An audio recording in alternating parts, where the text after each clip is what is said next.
Hello everyone, thank you for joining the program. As Papua New Guinea heads towards a 100 billion kina economy in the next 5 years, there are increasing concerns that the country may not be able to absorb much of that gain.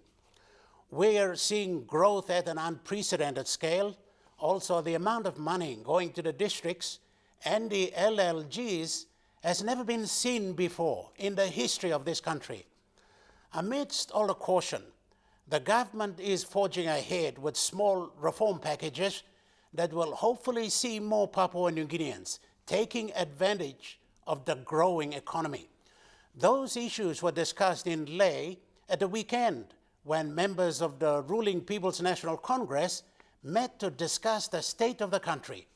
Scott Whitey reports. It's not always that the Prime Minister travels to another province with a quorum of the National Executive Council and the entire People's National Congress Party. That's the way it was on Thursday. An Air Niugini charter brought cabinet members and other delegates of the People's National Congress Party, and Leh played host to that one-day convention. The atmosphere was upbeat over 2 days. More than 2,000 members of the public and PNC members gathered at the Sir Ignatius Kilage Stadium on Friday to hear policy statements from the biggest party in the government coalition. The people of Morobe and Tewasasi will express their appreciation to you, the Prime Minister, and the People's National Congress Party caucus for appointing me as a deputy leader. Good morning, The Prime Minister Peter O'Neill heads the PNC-led government that has tried to deliver on promises of free education, better transport infrastructure and small businesses. At the PNC Convention, Mr. O'Neill highlighted those policies. 700 million kina has been injected into the education sector.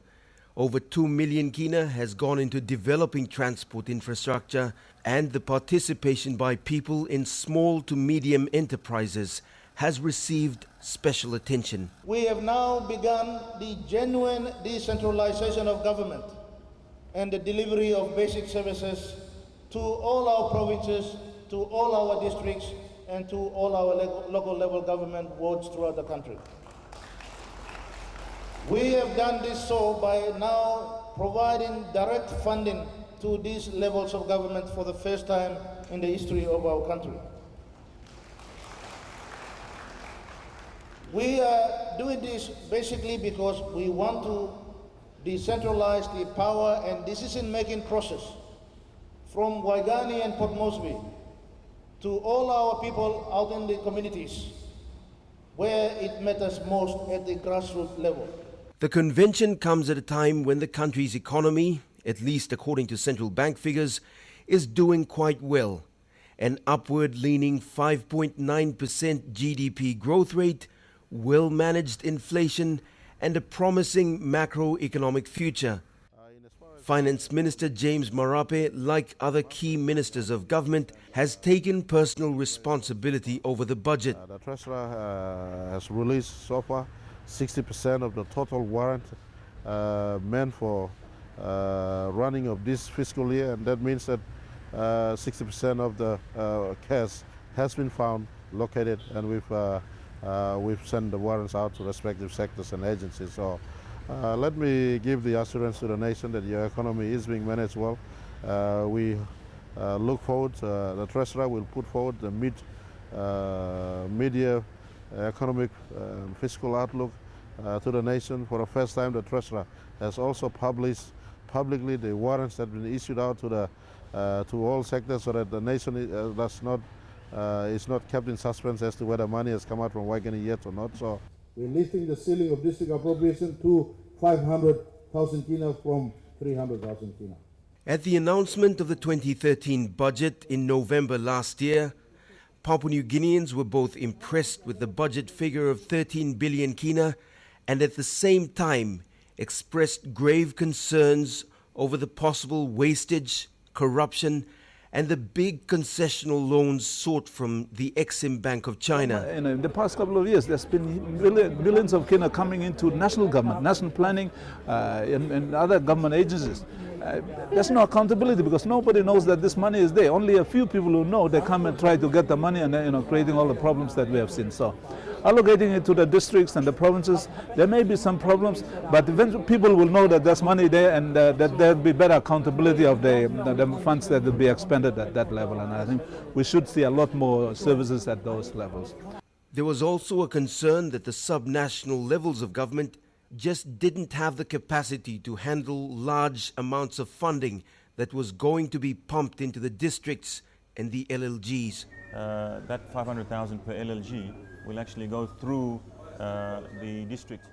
Planning Minister Charles Abel has also acknowledged those weaknesses.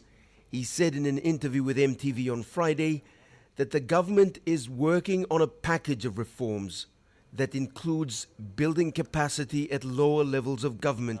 It's an ongoing process. We can't do these things overnight. But one thing, as you know, the Finance Minister has been travelling around continuing the rollout of district treasuries.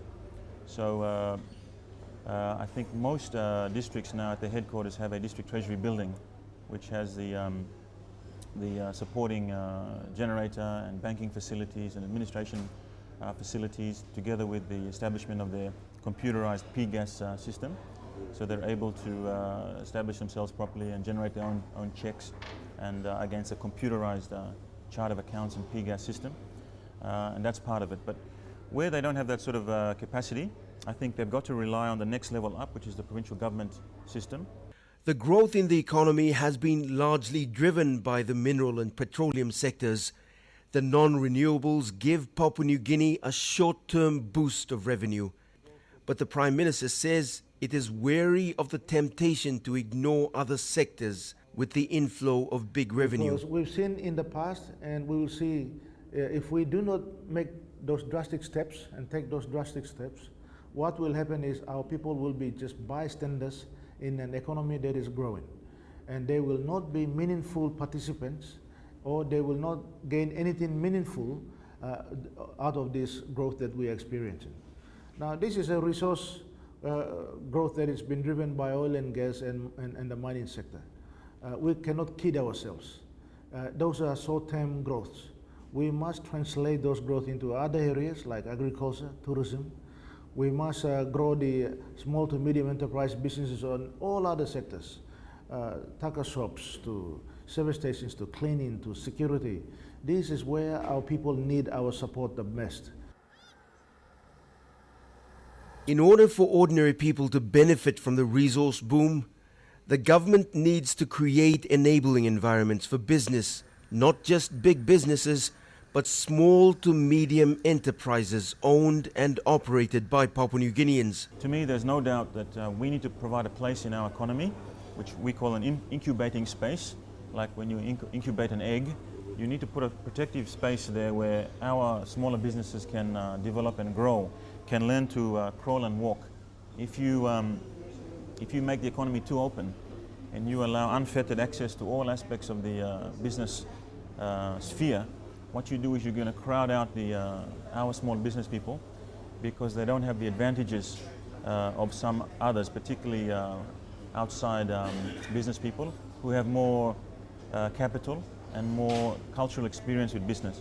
So these are policies that I believe that will make a huge difference over the next 5 to 10 years if we continue to maintain the political stability that our people are demanding. And I think with the numbers that are present today, you can be rest assured that there is good political stability in the country. And political stability that is reflected by good leaders. Leaders who are experienced, leaders who are talented, leaders who are thinkers in the party, who will be able to lead the implementation of many of those very good policy programs that we are now embarking to do so. Enabling environments that help people take advantage of the growth include education, healthcare, and transport infrastructure. On Thursday, the Prime Minister officiated at 2 major projects. First, the groundbreaking ceremony of the construction of a new girls' dormitory at the National Polytechnic Institute. Then he officiated at the opening of a 4-lane road from Leh to Nadzab that will ease traffic congestion for big trucks bound for the highlands. After many years, Leh is beginning to feature prominently in government discussions. Leh has always been a major economic hub for Papua New Guinea, but until recently, it never got the recognition it deserved. In 2 years, it will be home to one of the biggest ports in the South Pacific. Nadzab will be upgraded to an international airport, and while the city's transport infrastructure struggles to keep up with the growing pressure, the government says it will pump in more money to make sure the roads are built to last.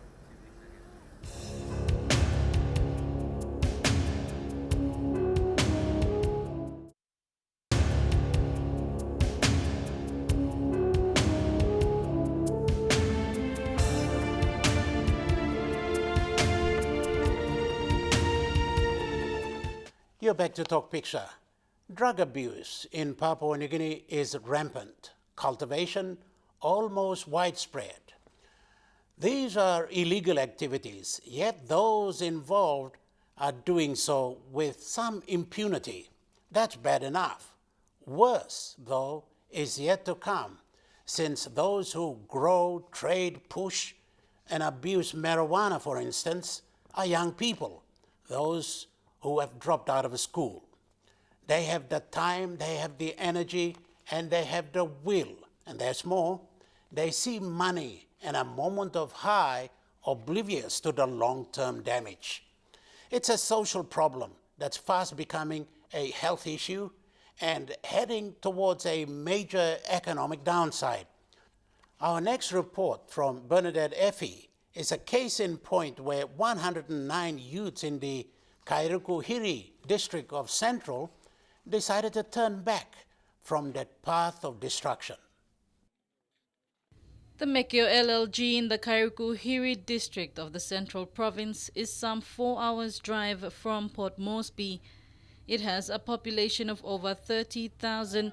Almost half is made up of youths. People in this part of the province are friendly and in tune with their cultural obligations.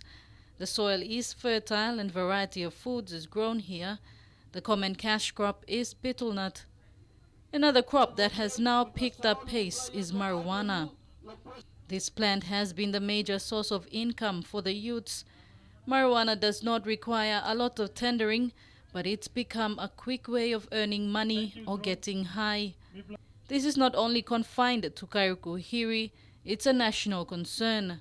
The Highlands has been the epicenter of the drug issue, even Siasi Island in Morobe. Much of the trading and street pushing of marijuana takes place in Leh City.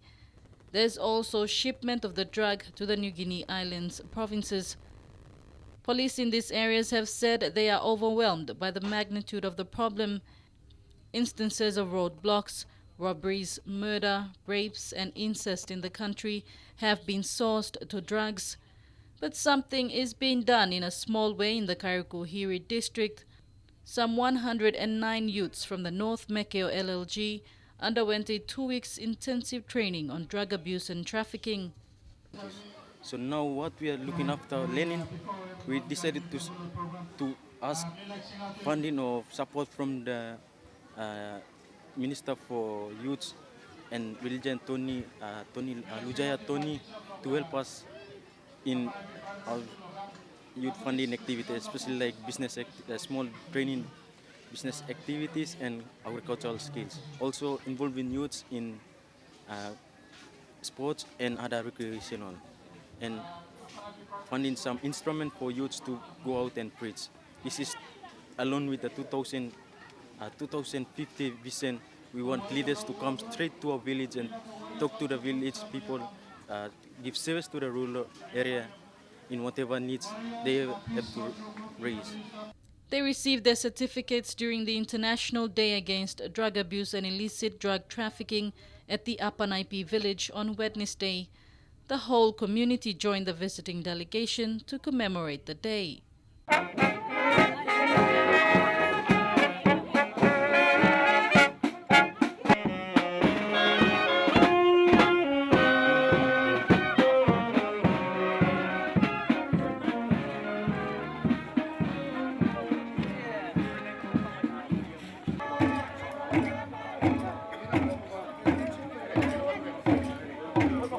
The community leaders said the youth's drug abuse has caused disharmony in the villages over the years and called on government to assist them address the problem. We are victimized by this behavior of youths somehow. That is the challenging problem of the governments today and the government of Papua New Guinea. Mekeo youths say the marijuana plant is high on the market and bring in up to 50 kina. Many earn a living from selling marijuana. They plant marijuana, they brew home brews and sell, and this is the way they benefit when almost all the youths. Those who underwent the training want out. The National Narcotics Bureau Director General John Maposa told the people there is a solution and it will be captured in the 5-year strategic plan. The Bureau plans to establish offices in each province and is seeking between 50 to 60 million kina. The National Narcotics Bureau is not an office that's only serving the people in Mosby. It's supposed to be touching people in the villages. So this is the first approach that we took, to go into the villages. Everybody is stakeholders. Everybody from kids, school kids, teachers, villages, elders, chiefs. The National Narcotics Bureau believes bringing awareness and training services from village to village is the way forward to addressing this problem at the community. That has to be done before an all-out national campaign.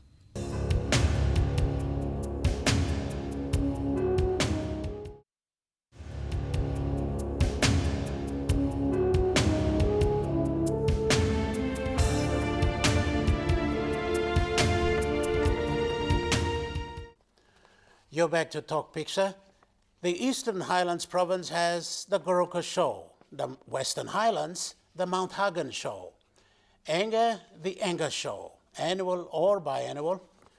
Now, the new province of Jiwaka has decided to showcase its own culture and festivities. It has decided to rejuvenate a 43-year-old ritual, the Pig Killing Festival. And it looks like this festivity will be included in the Tourism Promotion Authority's annual PNG shows and festivities calendar. Meredith Kusa reports.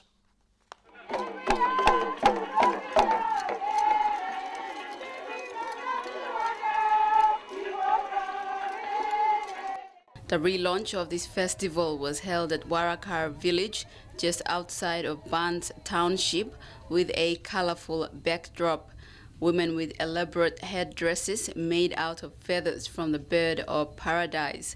The skin of the kaskas became the bra. The chants and beats welcomed the Minister for Tourism, Arts and Culture, Boka Kondra.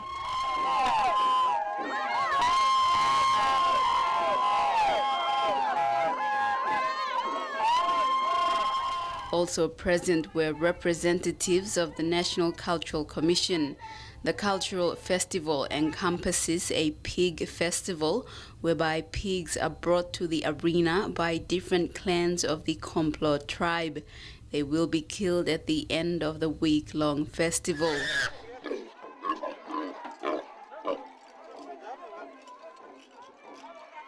The festival aims to bring together the people of Jiwaka to promote their cultural heritage. At the same time, it's hoped this activity can be translated to economic gains. Make him and kerab him, sambla ting, but you no can lose him. Passing him, pin start long time long bubu yet, not down the generation. Now you play hold him, make a big plahamamas, no can let him this black culture, and me die. But you must make him, you must hold him, you must maintain him. Now let him display go long few generations belong picking in the below you me. Minister Kondra presented a check of 100,000 kina for the event. Jiwaka Governor Dr. William Tongap committed 30,000 kina, while the National Cultural Commission pledged 5,000 kina.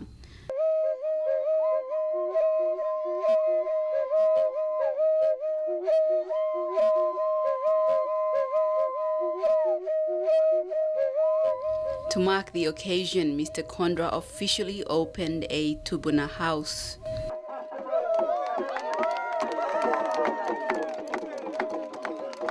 It will now become an annual event, and it's hoped more visitors, both locally and internationally, will see the festival in years to come.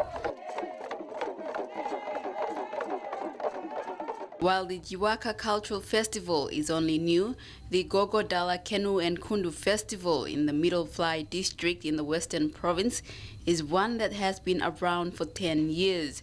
It showcases the unique river culture of the Middle Fly. Up to 40 people paddle the long dugout canoes.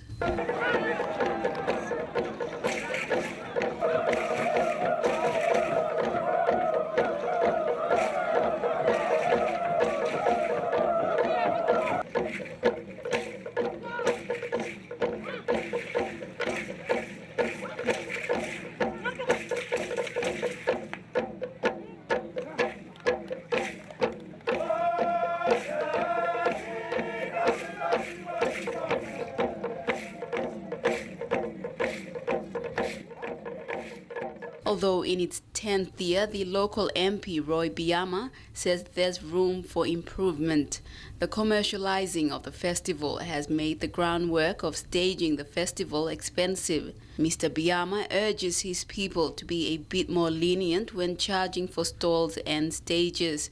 But today we have got people who actually wants to pay themselves more than what, just bring a black farm. They're already charging for black farm for around, those days it used to be 60 toy or 50 toy per piece. Today they're already charging about 15 kina or 18 kina. You just imagine how many black farms are going to go into that lawn house and how much it's going to cost me. That's the west part of it. The people are taking it the other way around and they don't want to go cheaper, when cheaper means.